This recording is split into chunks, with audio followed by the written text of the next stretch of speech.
NCERT class 10 science हमारा chapter number 4 है carbon and it's compounds.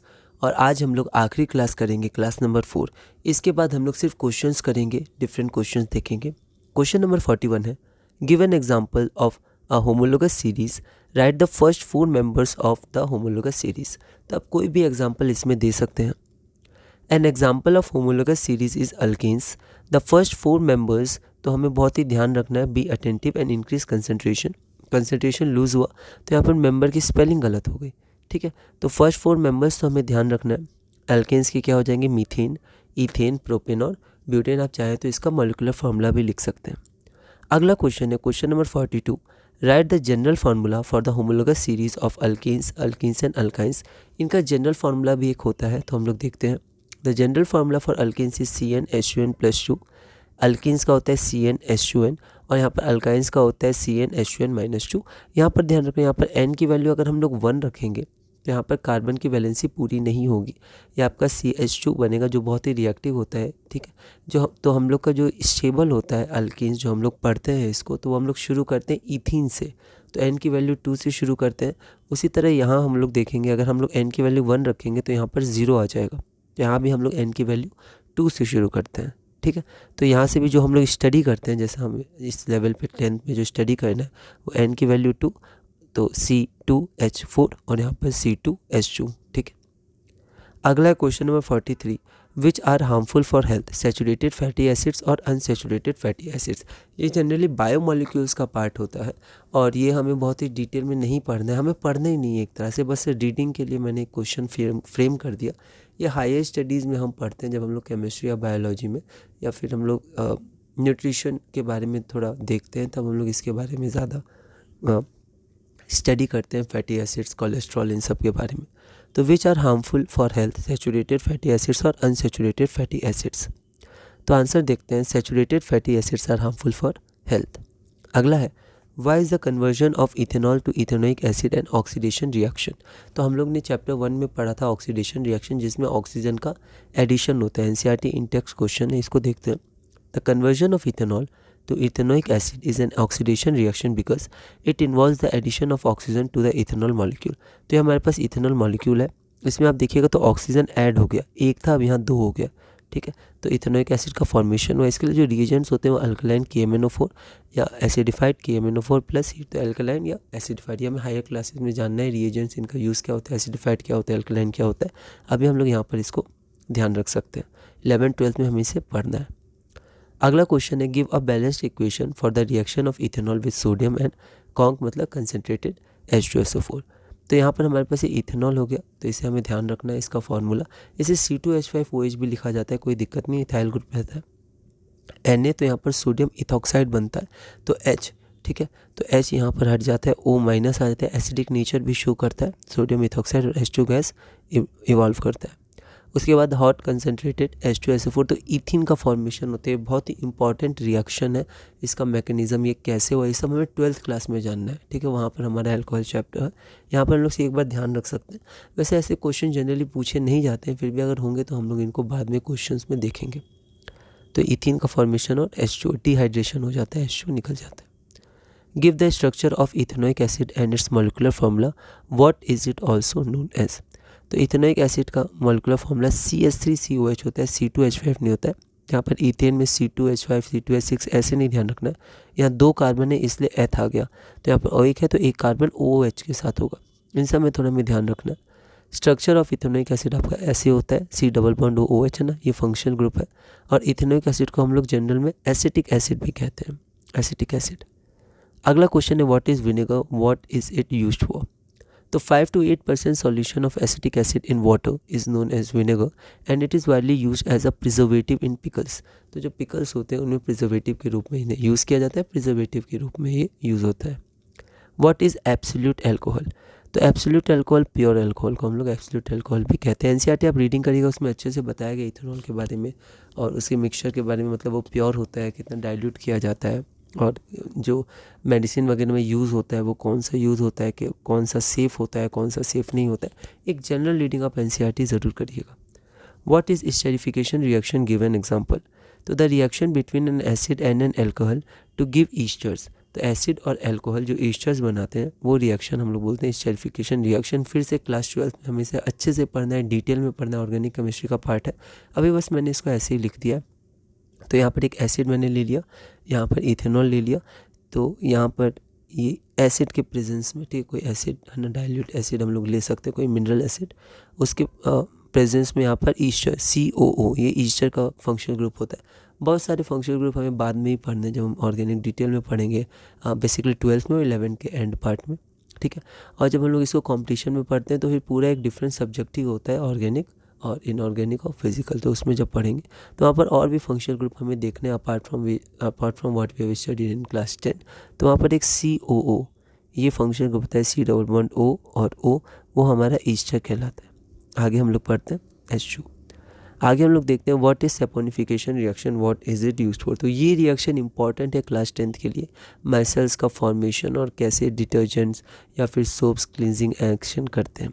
तो सैपोनिफिकेशन रिएक्शन क्या होता है and what is it used for. तो इसका रिवर्स रिएक्शन आपका सैपोनिफिकेशन रिएक्शन होता है, मतलब ईस्टर से कॉरस्पॉन्डिंग एसिड और अल्कोहल। तो the reaction of ester with an alkali to produce alcohol and sodium salt of carboxylic acid. तो अल्कोहल और कार्बोक्सिलिक एसिड का जब फॉर्मेशन होता है from esters in the presence of dilute alkali, ठीक है। तो हम लोग विद एन अल्कली बोल सकते हैं हम लोग, क्योंकि इसमें वाटर रहती है बेस में, तो हम लोग अल्कली सिर्फ बोल सकते हैं। तो Easter plus alkali gives carboxylic acid, उसका सोडियम सॉल्ट और अल्कोहल, ठीक है। तो अगर पोटेशियम सॉल्ट भी हो सकता है अल्कली हमारा के कैटाइन के साथ हो। And this reaction is known as saponification reaction.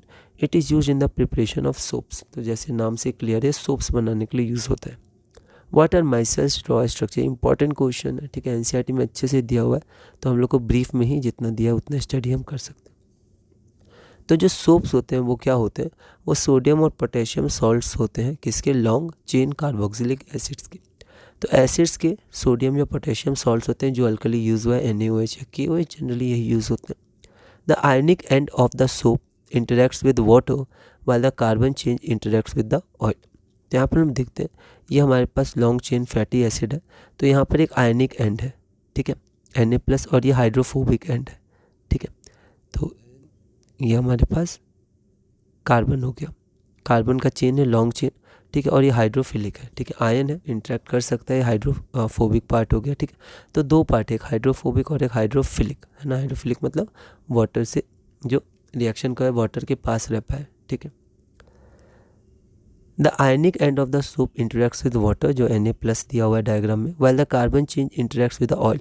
अब ऑयल क्या होता है, वो भी आपका क्या होता है, नॉन पोलर होता है, ठीक है, और ये भी आपका नॉन पोलर होता है। तो ऑयल और ये इंटरेक्ट कर पाते हैं, जैसे हम लोग लाइक से इंटरेक्ट करते हैं, डिज़ोल्व करता है। तो यहाँ पर जो ऑयल हमारे पास होता है, जो ग्रीस वगैरह होती हैं, उनके पास हाइड्रोफोबिक जो चेन होते हैं, कार्बन चेन, वो रहते हैं, और ये जो होता है हमारे पास Na+ या आयनिक, ये दूर रहते हैं, ठीक है।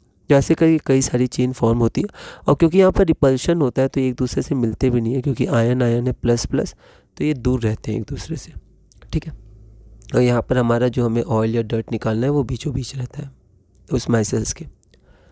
The soap molecules thus form the structures called micelles, where one end of the molecules is towards the oil, एक ऑयल की तरफ है, ठीक है, while the ionic end faces outside, वो बाहर रहता है। ये होता है फॉर्मेशन ऑफ माइसेल्स। आगे देखते हैं, तो हमारे यही था फॉर्मेशन ऑफ माइसेल्स, तो हम लोग इतना ही करते हैं, आगे बढ़ते हैं। Explain the mechanism of cleansing action of soaps, NCERT exercises का ये क्वेश्चन है। हमने यहाँ तक देख लिया था, एक बार उसको फिर से लैंग्वेज में देख लेते हैं क्योंकि नया क्वेश्चन है। Soaps are the molecules containing a hydrophilic end and a hydrophobic end. अब when soap is at the surface of the water, the hydrophobic tail of the soap does not dissolve in water. हमने देखा है वो hydrophobic होता है, phobic मतलब water से interact नहीं करता, उससे दूर रहता है। Does not dissolve in water and the soap aligns along the surface of water with the ionic end in the water. तो आयनिक एंड क्या होता है, वो वाटर में होता है, जबकि जो बाकी एंड होता है वो बाहर होता है, ठीक, वाटर से उतना इंटरेक्ट नहीं करता है, hydrophobic and the hydrophobic tell, ठीक है, तो उसको हम लोग टेल भी बोल सकते हैं। Hydrophobic tell protruding out of the water, तो वो प्रोट्रूड करता है मतलब बाहर रहता है, ठीक है, वाटर से इंटरेक्ट नहीं करता है।